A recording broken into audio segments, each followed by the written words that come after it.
Good evening, health advocates.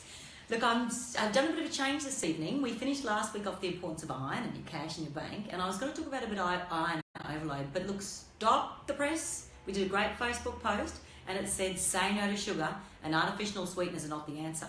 And we had such a huge response, I thought, well, wow, what an opportunity. I might bring it back in, because as you know, we're all going to be talking weight loss in the next few months, and it can seriously start with that simple step in your life. Okay, so I said no to sugar. Everyone knows sugar's not a good thing for weight overall, or your general health. It accelerates disease and aging. Get rid of it. No simple sugars in processed food or chocolate bars, ladies. However, what about the synthetic sugars? What about your aspartame? What about your sucralose? What about your stevia? Well, stevia is a good plant I'll talk about, but there's so many out in the marketplace that I want you to be aware of and what it's doing to your health and what the recent studies are suggesting. The study I posted to you is they looked over an 8-year period. They put people on diet sweeteners, diet soft drinks versus fat soft drinks. Isn't that hilarious? I'm just going to call it that. Over 8 years, the people on the diet drinks put on 30% more weight, had a 33% increase in their circumference in their girdle.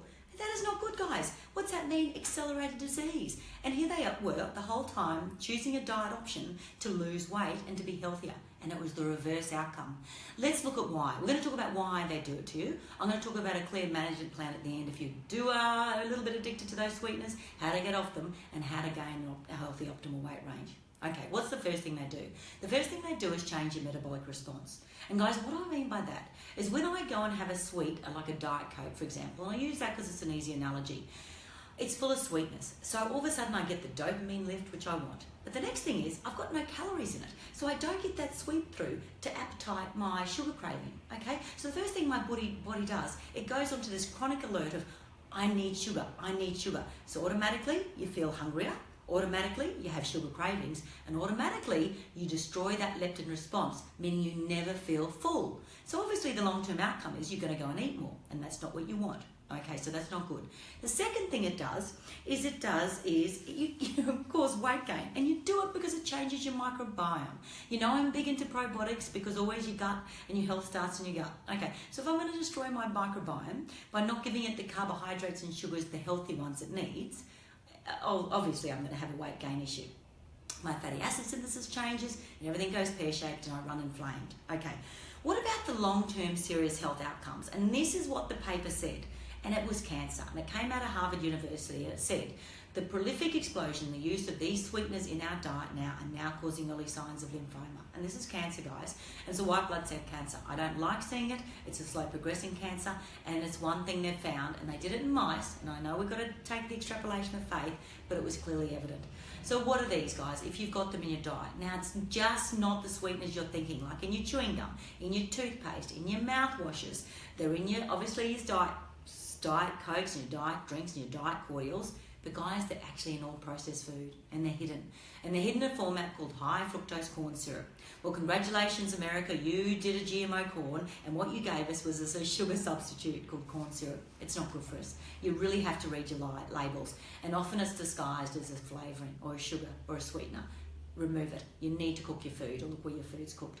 Okay, so that's what the problem is. What are you going to do about it? You're looking at me and you're going, well, yeah, I have put on 5 kilos over the last 5 years. And every time I went out, I asked for the diet substitute or a sweetener in it, and it's given me this weight gain. What are you going to do? First of all, look at your microbiome, okay? We want a healthy microbiome. Okay, what are we going to do about that? Well, what the research said with mice is obviously you lose a few things when you have too many sweeteners. And that's bifidofactors, and this is a multibiotic I love because it's very rich in bifidofactors. But there's one extra one. It was the reuteri. The lactobacillus reuteri, which we really got diminished. So unfortunately we don't have a combined product, so you need both of them, and you'll have one a day, and remember, treat it like a course, and I want you on it for 3 months. Same thing in your diet, I want lots of prebiotic. Your raw onion, your raw garlic. If you can't get them into your diet, please ask us, we do a commercial prebiotic. What's the tip?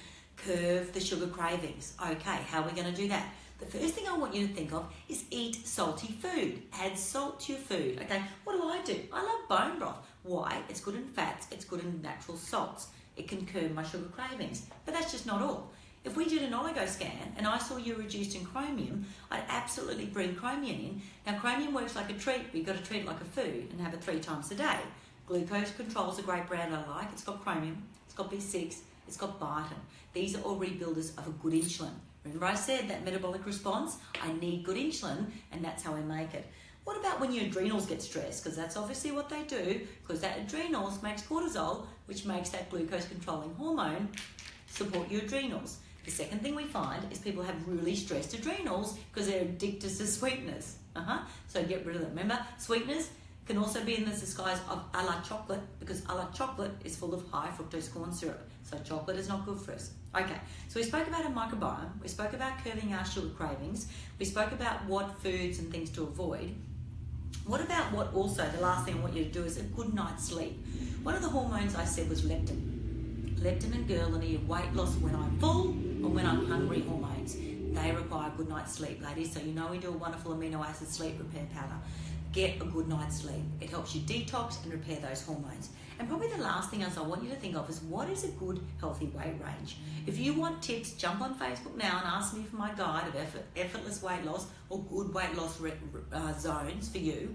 Everyone's an individual and it does depend on your metabolic requirements, but I do love a wonderful product they've launched in the market called MediRestore. I'll use it as a meal replacement when I know my ladies are skipping meals, which is not good for us, and that's a good adjuvant to anyone's good diet.